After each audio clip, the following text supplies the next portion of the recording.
Welcome back to this explainer, where we're diving straight into a high-stakes local government showdown playing out right now in Michigan. We're looking at a proposed regional fire district where taxpayer money is being treated a lot like casino chips, and it's sparked a massive dispute over the public's right to actually see how the game is being played. Just imagine checking your inbox and reading this. Accordingly, you are not invited to attend these working sessions. No joke, that is a direct quote from Manistee City Manager Bill Gamble, sent right to a local citizen who just wanted to observe a steering committee meeting. That single sentence essentially bolted the door on taxpayers and set off the fiery legal dispute we're breaking down today. All right, setting the stage with Section 1, the taxpayer buy-in and funding this regional fire district.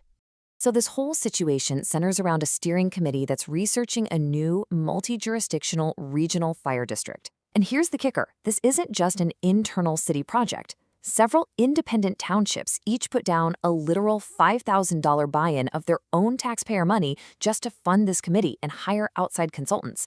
When multiple local governments toss $5,000 into the center of the table, this absolutely becomes a joint public venture. Which honestly brings us to the most obvious question. If your township pays the buy-in, shouldn't your citizens get to at least watch the game? It's such a fascinating conflict. The very taxpayers who funded this whole exploratory process are scratching their heads, wondering why they are totally locked out of the VIP room where all the real decisions are being weighed. Let's move into Section 2, behind closed municipal doors. Who actually controls the room? Ultimately, this conflict comes down to a battle over legal semantics. The city manager is arguing that the steering committee is just a private, temporary working group gathering data, so, the public doesn't really need to be there. Meanwhile, citizens and legal advocates are pushing back hard. They argue that the very second local governments committed public funds and appointed representatives, this committee transformed into a legally defined public body, which is subject to strict, mandatory oversight. So instead of just opening up the meetings, the city decided to offer a different avenue for input. Citizens were essentially told, hey, don't worry, there will be plenty of opportunities for public engagement later. And then they were handed a questionnaire. The irony here is so thick, you could cut it with a knife. Taxpayers are funding real money to pay for consultants, but instead of getting to observe the process they paid for, they're handed a survey and basically told to wait out in the hallway. Which leads us to Section 3, the rules of the game, governed by the Michigan Open Meetings Act. Now, you might already be familiar with the Michigan Open Meetings Act, widely known as the OMA, which is explicitly designed to ensure government transparency. If a committee qualifies as a public body under this act, the OMA requires 4 absolutely non-negotiable elements. The meetings must be completely open, there has to be advance public notice, official minutes must be kept, and public attendance simply cannot be restricted. Legally speaking, you can't just substitute these requirements with a vague promise to share details at a later date. And this is exactly where citizen advocates decided to step in. One local resident, Doug Dominic, sent a meticulously structured email directly to the city manager.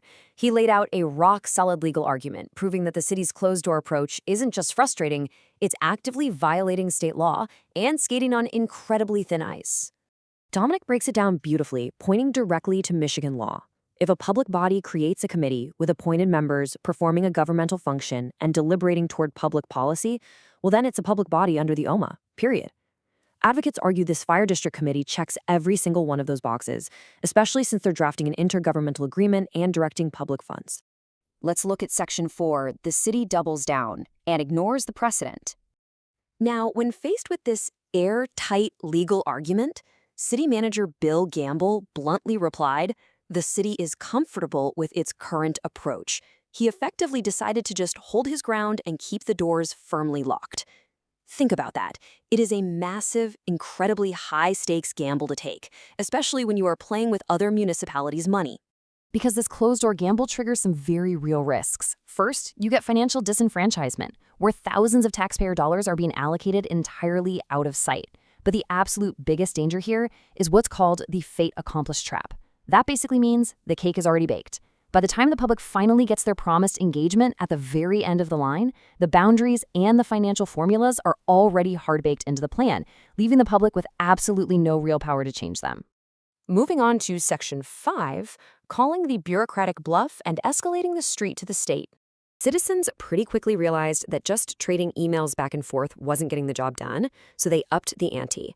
John Dodson, representing a group called Operational Integrity Solutions, filed a formal request for an OMA interpretation and intervention directly with Michigan Attorney General Dana Nessel. Dodson is arguing that this committee is making major structural decisions entirely without public oversight. And the advocates have the receipts to back up their play. They point to specific case law, like Pinebrook Warren, where the Supreme Court banned parent bodies from just rubber-stamping secret committee plans, or the Booth Newspapers case, where the court ruled that simply narrowing down options counts as a final action requiring an open meeting. Historically, Michigan courts have consistently closed this so-called advisory loophole in favor of absolute public access. Which brings us to our final part, Section 6.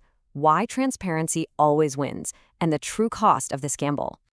Think about how this whole gamble can build into a total disaster. By keeping the paid consultants a secret, you end up with zero public oversight. By forcing citizens to trigger attorney general complaints, you generate expensive legal friction, which, by the way, costs even more taxpayer money.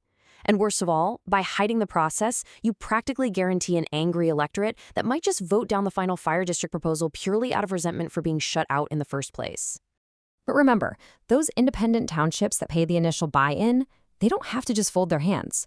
They have real options to reclaim their voice. Citizens are looking to pack local board meetings to demand accountability.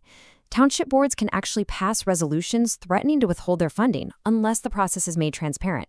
Or they can even file formal lawsuits to legally force those doors open. Which leaves us with this highly provocative and, frankly, fun question to ponder. Erring on the side of transparency costs a municipality virtually nothing. It literally just requires posting a public notice and leaving a room door unlocked.